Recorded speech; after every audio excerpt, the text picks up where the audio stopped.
सभापटल पर रखा है। माननीय सदस्य। धन्यवाद अध्यक्ष जी। अध्यक्ष जी, आज विश्व के लिए साइबर अपराध एवं साइबर धोखाधड़ी बड़ी चुनौती एवं समस्या बनकर उभरी है। भारत बड़ी आर्थिक महाशक्ति बन रहा है, तो हमारे लिए भी एक बड़ी चुनौती है।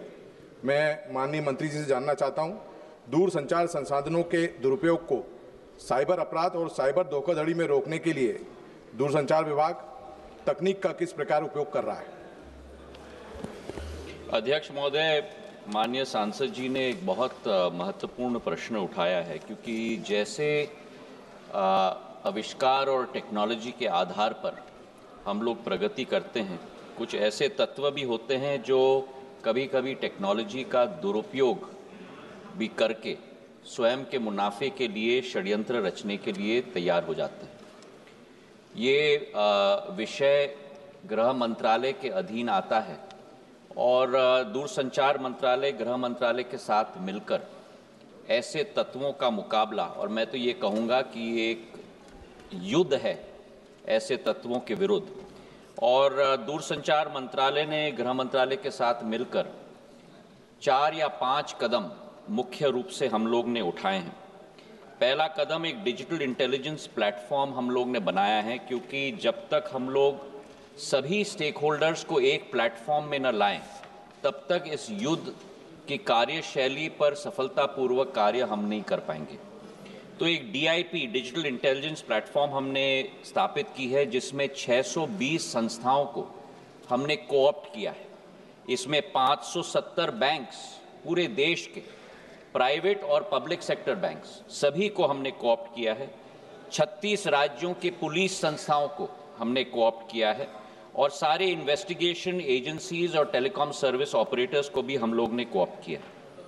इसी के साथ आम नागरिक को भी इस युद्ध में हमने शामिल किया है। एक संचार साथी पोर्टल हम लोगों ने 16 मई 2023 को स्थापित किया था, और मुझे खुशी है आपके द्वारा अध्यक्ष महोदय सदन को ये सूचित करते हुए कि 15.5 करोड़ हिट उस पोर्टल पे आए हैं, और उस पोर्टल की सफलता के आधार पर एक ऐप भी, मोबाइल ऐप, एंड्रॉयड और iOS दोनों के लिए हम लोग ने 2025 में 17 जनवरी को स्थापित किया, जिस ऐप पे भी करीब 44 लाख हिट्स हो चुके हैं। और इस ऐप के आधार और पोर्टल के आधार पर इतनी सफलता हमें मिली है कि मोबाइल नंबर्स करीब 29 लाख हम लोग ने डिस्कनेक्ट किए हैं। मोबाइल हैंडसेट्स करीब 5.5 लाख हम लोग ने ब्लॉक किए हैं। बल्क SMS सेंडर्स 20,000 हम लोग ने ब्लॉक किए हैं, और व्हाट्सएप अकाउंट्स करीब 24 लाख हम लोग ने ब्लॉक किए हैं। इसी के साथ एक और सुविधा इस ऐप पे दी गई है कि आप स्वयं अपना जो चुराया हुआ हैंडसेट है उसे आप ब्लॉक कर सकते हैं, और पुलिस रिपोर्ट भी फाइल कर सकते हैं। कुल मिलाकर 35 लाख ऐसे रिपोर्ट्स फाइल किए गए हैं, जिसमें से 21 लाख मोबाइल हमारे ट्रेस हो चुके हैं, और 21 लाख मोबाइल जो ट्रेस हुए हैं उनमें से 5,06,000 मोबाइल हम लोग ने रिट्रीव करके उपभोक्ता को वापस भी हम लोग ने पहुंचा दिया है अध्यक्ष महोदय। तीसरा, हमने ये सुविधा भी हमने लगवाई है कि know the mobile connections in your name, क्योंकि कई बार ये होता है कि जैसे उदाहरण के तौर पे अखिलेश जी को मालूम भी नहीं, पर इनके नाम पर कई मोबाइल कनेक्शन दोबारा कई और लोगों के द्वारा लिया गया है। तो ये अपने नाम को जब पोर्टल में इनपुट करेंगे तो सारे नंबर्स जो इनके नाम पे लिए गए हैं वो दर्शाए जाएंगे, और अगर वो नंबर इनके नहीं है तो वो पोर्टल पे रिपोर्ट कर सकते हैं। और उसके आधार पर करीब हम लोग ने 1,36,00,000 मोबाइल डिस्कनेक्ट किए हैं, जो उपभोक्ता के ने स्वयं अपने नाम पे नहीं लिए। चौथी बात है सर कि अस्त्र, हमने आज आर्टिफिशियल इंटेलिजेंस का युग है, तो अस्त्र ऐप हम लोग ने इस्तेमाल किया है, जिसके आधार पर आर्टिफिशियल इंटेलिजेंस के आधार पर हम लोग ये निश्चित कर सकते हैं कि जिन लोगों ने वो मोबाइल नंबर अपने नाम पे न लिया हो, और ऐसे 82 लाख टेक्नोलॉजी के आधार पर 82 लाख मोबाइल्स हम लोग ने डिस्कनेक्ट किए।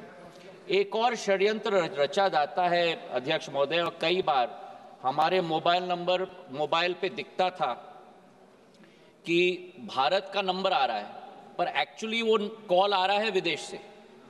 और इसके लिए, इसको ब्लॉक करने के लिए एक नया सॉफ्टवेयर हम लोग ने शुरू किया, centralise international out roaming registry.